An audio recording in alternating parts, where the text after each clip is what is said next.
కీలక పాత్ర పోషించారు. అగ్ని, పృథ్వీ వంటి క్షిపణుల అభివృద్ధిలో కృషి చేశారు. కలాం గారు ఎల్లప్పుడూ యువతతో మమేకమై కళలను కనండి, వాటిని సాకారం చేసుకోండి అని పేరునిచ్చారు. ఆయన వ్యక్తిత్వం, సరళ జీవన శైలి నేటికి లక్షలాది మందికి ఆదర్శం. భారత ప్రభుత్వం ఆయనకు అత్యున్నత పురస్కారమైనటువంటి భారతరత్నతో పాటు పద్మభూషణ్, పద్మవిభూషణ్ అనేటువంటి అవార్డులను ప్రదానం చేసింది. జూలై 27న 2015లో ఆయన కన్నుమూశారు. ఆయన చిరస్థాయిగా నిలిచిపోయాయి.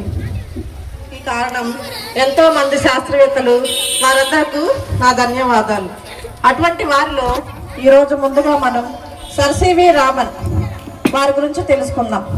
సైన్సే నా మతం, జీవితాంతం దాన్నే ఆరాధిస్తాను అని చెప్పినటువంటి విజ్ఞాన కని సర్ సివి రామన్ సైన్స్ లో ఎవరూ చేయనటువంటి సాహసాలను అత్యంత సునాయాసంగా చేసి ప్రపంచ వినివిధుల్లో భారత కీర్తి ప్రపంచ పథకాన్ని రెపరెపలాడించినటువంటి ధృవతార sir C V Raman. Sir C V Raman వైజ్ఞానిక రంగంలో ఆసియా ఖండంలో తొలి నోబెల్ బహుమతి అందుకున్న కాంతి పుంజం. ప్రతిష్టాత్మక భారతరత్న అందుకున్న తొలి విజ్ఞాన కెరటం. సైన్స్ లో రామన్ చేసినటువంటి కృషి రామన్ ఎఫెక్ట్. కాంతి ఒక దుమ్ములేని పారదర్శక రసాయనిక సమ్మేళనం గుండా వెళ్ళినప్పుడు అది ఒక మార్గంలో కాకుండా వేరొక మార్గంలో వికిరణం చెందుతుంది. ఇలా జరిగినప్పుడు కాంతి యొక్క కొంత భాగం వేరే దిశలో ప్రయాణించి కాంతి యొక్క తరంగ దైర్ఘ్యంలో వచ్చే మార్పులను రామన్ ఎఫెక్ట్ అని అంటారు. రామన్ ఎఫెక్ట్ ను 1928 ఫిబ్రవరి 28న సులభంగా మరియు వేగంగా చేయడానికి రూపొందించిన ఒక స్వయంచాలక యంత్రం. వీటిని కీలుబొమ్మలు అని పిలుస్తారు.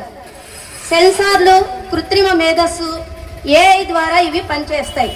రోబోలు పరిశ్రమలు, వైద్య రంగం మరియు ఇళ్లలో కూడా విస్తృతంగా ఉపయోగపడుతున్నాయి. పరిశ్రమలు కార్లు తయారీ, పార్ట్స్ కలరింగ్ వంటి పనులకు ఉపయోగిస్తారు. వైద్య శాస్త్రంలో క్లిష్టమైన శస్త్రచికిత్సలు చేయడానికి ఉపయోగిస్తారు. ఇల్లు శుభ్రం చేయడం, వంట చేయడం, వస్తువులు మరియు విశ్వాసం చేయడం వంటివి వాటి కోసం వీటిని ఉపయోగిస్తారు. మానవులు చేయలేని ప్రమాదకరమైన పనులను కూడా ఇవి చేస్తాయి. ఖచ్చితత్వంతో అలసట లేకుండా నిరంతరాయంగా పనిచేస్తాయి. కృత్రిమ మేధస్సు అభివృద్ధి చెందడంతో మరింత తెలివైన హ్యూమనాయిడ్ రోబోలు వస్తున్నాయి.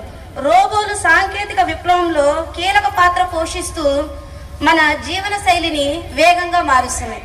Thank you.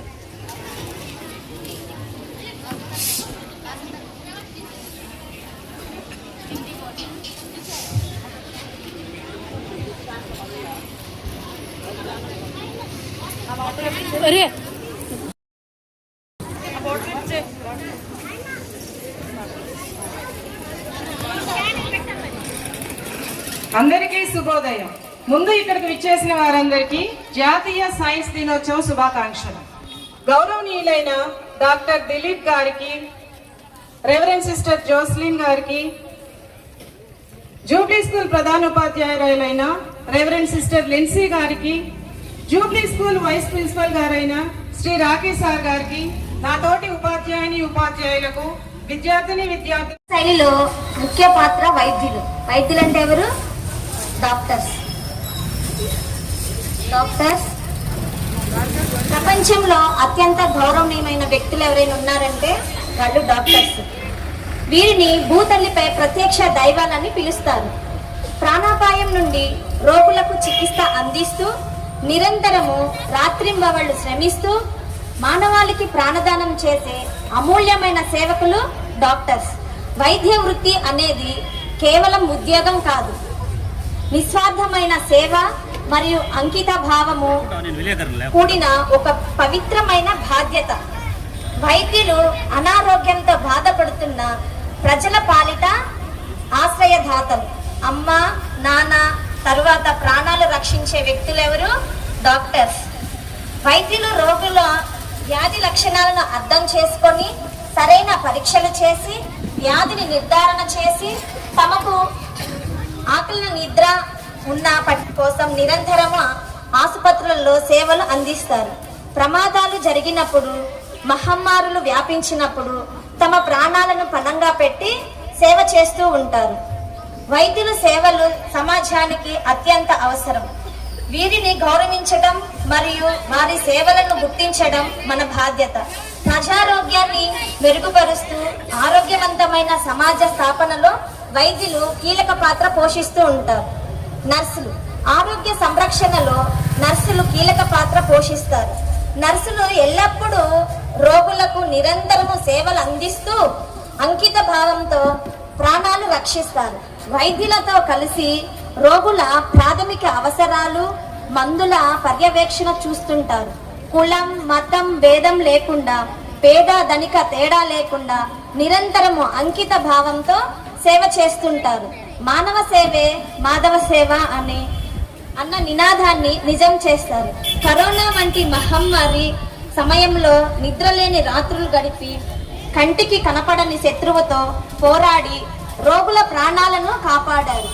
రోగులను ఓదారుస్తూ, ఆత్మీయంగా పలకరిస్తూ, సపర్యలు చేస్తూ వారి ఆరోగ్యాన్ని కాపాడుతారు. నర్సులు సమాజానికి అందిస్తున్న సేవలు అమూల్యమైనవి. వీరి త్యాగాలు ఎప్పటికీ మర్చిపోలేము. Thank you.